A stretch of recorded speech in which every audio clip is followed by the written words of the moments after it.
Dear student, best technical academy का online portal में स्वागत है।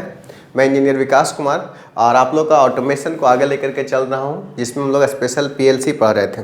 तो पिछले क्लास में हम लोग देखे थे पीएलसी होता क्या है, पीएलसी कैसे वर्क करता है। ठीक है, आज के क्लास में देखेंगे हम लोग इसका एडवांटेज क्या है, डिसएडवांटेज क्या, एप्लीकेशन क्या। आपको क्वेश्चन कैसे आएगा, discuss advantage and disadvantage of PLC, या फिर तीनों एक साथ मिला के पूछ सकता है, discuss advantage disadvantage and application of PLC. ऐसे भी क्वेश्चन पूछ सकता है, what is PLC, discuss its advantage and disadvantage, what is PLC and what are the application of PLC. इस तरह से करके क्वेश्चन कुछ भी पूछ सकता है। ठीक है, तो जैसे पूछेगा, जिस लैंग्वेज में पूछेगा, जितना पूछेगा उतना ही लिखना है।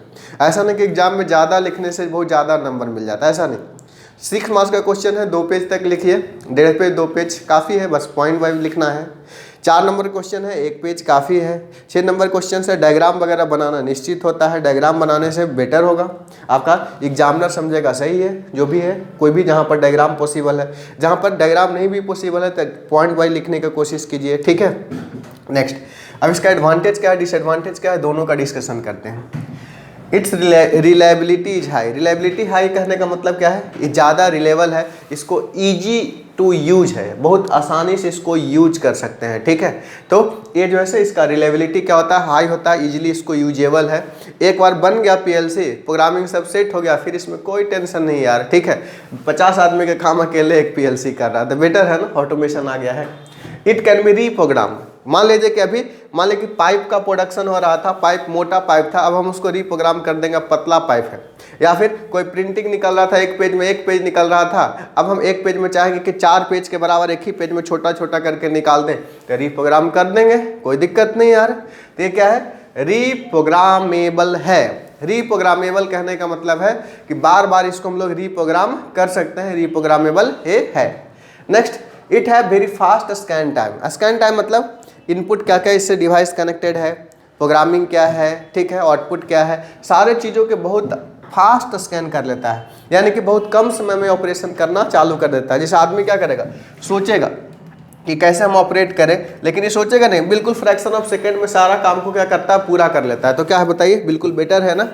ठीक है, नेक्स्ट बात करेंगे, it have come capable to communicate with computer in plant. यानी कि एक पीएलसी जो है एक कंप्यूटर से कनेक्टेड हो सकता है प्लांट में, जो कि कम्युनिकेट मतलब क्या होता है, जैसे 2 आदमी कम्युनिकेशन कर रहा है, मतलब बातचीत कर रहा है। इस तरह से एक पीएलसी और एक कंप्यूटर क्या कर सकता है, आपस में एक दूसरे से कनेक्टेड, क्योंकि कंप्यूटर पीएलसी का छोटा भाई है, इसमें भी मेमोरी और माइक्रो प्रोसेसर होता है, उसमें भी मेमोरी और माइक्रो प्रोसेसर होता है, बड़ा रूप में होता है, इंडस्ट्रियल यूज के लिए किया जाता है, कंप्यूटर आप नॉर्मल घर में यूज के लिए करते हैं। ठीक है, तो एक पीएलसी क्या कर सकता है, आपका कंप्यूटर से प्लांट में कम्युनिकेट कर सकता है। ठीक है, it has shortest training time required to user. कहने का मतलब है ऐसा नहीं कि पीएलसी वाला जो मशीन है उसको चलाने के लिए बहुत 2-2 महीना 4-4 महीना ऐसा ट्रेनिंग करने की जरूरत नहीं, एक दिन सब बता दिया, काम खत्म। ठीक है, ऐसे ऑपरेट करना, ज़्यादा कुछ तो करना नहीं है उसमें, यानी कि बहुत ज़्यादा ट्रेनिंग की ज़रूरत नहीं है, शॉर्टेस्ट ट्रेनिंग में काम चल जाएगा। ठीक है, shortest training time required to user, यानी कि एक पीएलसी प्रोग्रामेबल लॉजिक कंट्रोलर चलाने के लिए बहुत ज़्यादा ट्रेनिंग की भी आवश्यकता नहीं है। ठीक है, बात समझे। नेक्स्ट हमारा project cost can be easily calculated, यानी कि पीएलसी कितना प्रोडक्शन दे सकता है, कितना माल को तैयार कर सकता है। ये मान लीजिए एक दिन में मान लीजिए कि 1000 पाइप को तैयार कर सकता है। ठीक है, या फिर कोई भी 1000 स्क्रू को तैयार कर सकता है। ठीक है, तो इसके आधार पर उसका कॉस्ट भी तो कैलकुलेट कर सकते हैं ना कि 1000 स्क्रू का कितना कॉस्ट होगा, 1000 बैलून प्रोडक्शन है तो 1000 बैलून प्रोडक्शन का कितना कॉस्ट होगा। ठीक है, तो इस तरह से ओवरऑल प्रोजेक्ट का कॉस्ट भी पीएलसी के द्वारा कैलकुलेट किया जा सकता है बाय सीइंग दिस प्रोडक्शन, कितना ही प्रोडक्ट को प्रोड्यूस कर सकता है। तो पीएलसी क्या है, बहुत अच्छा चीज़ है।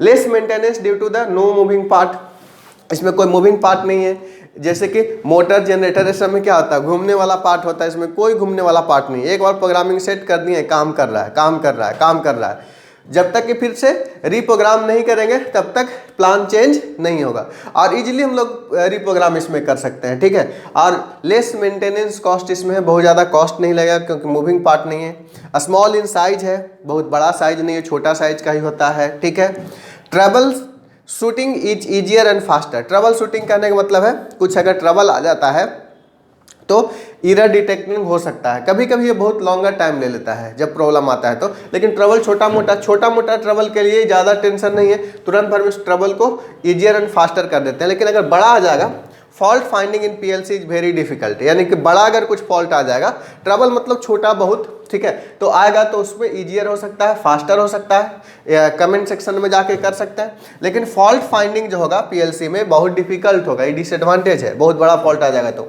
It is easily reprogramming and easily understood programming language, ठीक है, ये क्या है, इजली, इसको इजीली हम लोग रीप्रोग्राम कर सकते हैं और इजीली प्रोग्रामिंग लैंग्वेज को हम लोग समझ सकते हैं, इसमें कोई दिक्कत नहीं। एडवांटेज क्या है बताइए, पीएलसी बहुत अच्छा है, पीएलसी के मेंटेनेंस कॉस्ट कम होता है, इसको रीप्रोग्राम बार बार कर सकते हैं, हाईली रिलेबल है, ये कंप्यूटर से भी कम्युनिकेट कर सकता है, इसका मदद से हम लोग प्रोजेक्ट का कॉस्ट को भी डिसाइड कर सकते हैं, इसमें कोई मूविंग पार्ट नहीं, इसलिए मेंटेनेंस कम है और इजीली इसको हम लोग प्रोग्राम को समझ सकते हैं। सब क्या है बताइए, इसका एडवांटेज है। एडवांटेज पॉइंट को देख लीजिएगा, 10 पॉइंट में 5-6 पॉइंट भी अगर याद रहता है तो कोई दिक्कत वाली बात नहीं है, ठीक है, लेकिन कोशिश कीजिए जितना ज़्यादा से ज़्यादा पॉइंट आपको दिमाग में सेट रहे, इसलिए बिल्कुल हम छोटा छोटा पॉइंट करके लिख रहे हैं कि आपका दिमाग में सेट रहे, नहीं तो एक ही बार रामायण महाभारत लिख देंगे तो आपको क्या याद रहेगा, नहीं याद रहेगा। कैसे एग्जाम में लिखना है ये बहुत ज़्यादा इंपॉर्टेंट रखता है, ठीक है।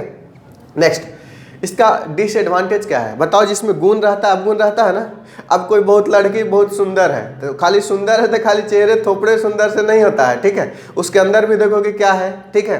तो ये जो है से कोई बहुत ज़्यादा सुंदर, एक श्लोक पढ़ा है ना संस्कृत में, क्या पढ़ा है, अति रूपेण वै सीता अति गर्वेण रावण अति धनाद बलिर्बर्धो अति सर्वत्र वर्ज्यते। इसका मतलब क्या हुआ, अति रूपवती होने के कारण सीता हरी गई, ठीक है, अति घमंडी होने के कारण रावण मारा गया, अति दानी होने के कारण राजा बलि को बंधन में बंधना पड़ा, इसलिए अति सभी जगह बुरा है। तो अति जिसमें होगा सुंदरता है उसमें कुछ न कुछ तो बुराई रहबे करेगा ना, कि नहीं रहेगा, तो ये हमारा बुराई तो रहबे करेगा, ठीक है। तो ये जो है से बुराई इसमें एडवांटेज है, पीएलसी है तो पीएलसी का एडवांटेज है, तो कुछ न कुछ तो इसमें डिसएडवांटेज तो है ना, ठीक है। अब देखो हमारा क्या डिसएडवांटेज है, क्या ड्रॉबैक्स है, देखिए, when a problem occurs hold up time is indefinite usually long, यदि प्रॉब्लम होगा तो उतना देर सारा काम करना बंद कर देगा, सारा काम करना बंद कर देगा। इसका ये मतलब हुआ कि होल्ड अप टाइम इसका क्या है, इनडिफिनिट है। इनडिफिनिट मतलब तुरंत भी हो सकता है, बहुत ज़्यादा भी समय लग सकता है, जब तक ठीक नहीं होगा तब तक पूरा सिस्टम क्या है, बंद है। तो ये बहुत गड़बड़ बात है ना, कि एक खराबी हो गया तो पूरा सिस्टम में चौपट हो जाए, ये गड़बड़ है कि नहीं गड़बड़ है, तो ये बिल्कुल गड़बड़ है। तो इसका क्या हो गया बताओ, ड्रॉबैक्स है, और ये ड्रॉबैक्स इसको बहुत तंग करता है, ठीक है। It does not operate under high temperature and vibration condition. अगर बहुत ज़्यादा तापमान बढ़ा दोगे तो क्या होगा बताओ, ये हमारा वाइब्रेट करेगा तो क्या, ये लड़की का गुण इसमें पूरा है, ठीक है, लड़का वाला गुण नहीं है, ठीक है, यानी कि बहुत ज़्यादा सेंसिटिव है, तो बहुत ज़्यादा सेंसिटिव है, लड़की ज़्यादा सेंसिटिव होती है, ठीक है। और वो जो है खाली बड़ाई चाहती है, खाली बोलो ना कि हम तुम बहुत पतली हो, तुम बहुत सुंदर हो, तुम बहुत ये हो, तो बड़ा खुश हो जाएगी, ठीक है। लेकिन उसको बोलो तुम बड़ी मोटी है, ठीक है, तुम सुंदर नहीं है, तब देखो, ठीक है। तो ये जो है से फीमेल है, ठीक है। कहने का मतलब ये है कि इसमें जितना अच्छाइयाँ हैं उससे ज़्यादा बुराइयाँ भरा पड़ा हुआ, सेंसिटिव ज़्यादा है। तो सेंसिटिव ज़्यादा है तो कहने का मतलब क्या हुआ कि ये बहुत जल्दी विचलित हो जाएगा, यानी कि अगर टेम्परेचर इसको बढ़ाओगे तो अच्छा से वर्क करना बंद कर देगा। ये high temperature and vibration condition में ये ऑपरेट नहीं कर सकता है, और यदि इसमें प्रॉब्लम आएगा तो इनडिफिनिट टाइम रहेगा। अगर लड़की अगर मान लीजिए कि गुस्सा हो जाए तो उसको मनाना बड़ा डिफिकल्ट काम है, तुरंत भी मान सकती है, 10 दिन में भी मान सकती है, 2 दिन में भी मान सकती है, मुंह फुलैले रहेगी, ठीक है। तो इस तरह से आपका क्या है बताइए, इस तरह से इनडिफिनिट है। लेकिन लड़का क्या है, खाना पीना है, घूमना है, मस्त करना है, अगर लड़ाई झगड़ा हो तो कर लेना है, फटाफटी हो तो कर लेना है, ठीक है, यही काम है, ठीक है, इसी तरीके का है। और इसका फेल्यूर ऑफ पीएलसी में कम्प्लीटली स्टॉप द प्रोसेस। अगर हमारा फेल्यूर हो जाता है पीएलसी तो कम्प्लीटली स्टॉप द प्रोसेस, आपका प्रोसेस जो हो सकता है से क्या स्टॉप हो सकता है।